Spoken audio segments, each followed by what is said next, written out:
Hi, மனைவிமார்களுக்கான பதிவுங்க இது. பணம் நம்ம வாழ்க்கைக்கு ரொம்ப முக்கியம் தாங்க. பணம் இல்லைன்னா ஒன்றும் பண்ண முடியாது தான். ஆனால் பணம் மட்டுமே வாழ்க்கையும் கிடையாது.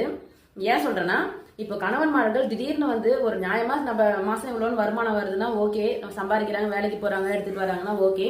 ஆனா திடீர்னு ஏதோ ஒரு பணம் இவ்வளவு தூரம் நமக்கு நிறைய கிடைக்குது அப்படின்னும் போது மனைவிமார்கள் அதை பார்த்து அப்படியே பூரிச்சு போய் பெருமையா நினைக்கூடாது. இப்போ கணவன்மார்கள இது எப்படி வந்தது, ஏது என்னன்னு கேள்வி கேட்கணும்.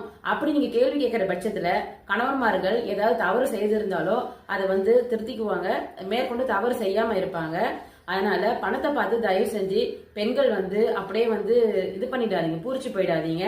கேள்வி கேளுங்க, எப்படி வந்தது, ஏது யார் கொடுத்தது, என்ன ஏதுன்னு கேளுங்க. சில பேர் கடன் வாங்கி செய்வாங்க. அது மாதிரி கடன் வாங்கி வாழ்க்கையை ஓட்டிட்டு இருந்தீங்கன்னாக்கா கடைசியில கடன்காரனா தான் போய் நிக்க முடியும். அது வாழ்க்கைக்கு உதவாது. கடன் வாங்குறது எப்பயுமே இருக்கிறத வச்சு குடும்பம் பண்ண பழகிக்கோங்க. அதுக்காக பணத்துக்காகவும் நகைக்காகவும் பெண்கள் தயவு செஞ்சு மயங்கிடாதீங்க. கணவன்மார்களை டார்ச்சரும் பண்ணாதீங்க. ஓகேவா?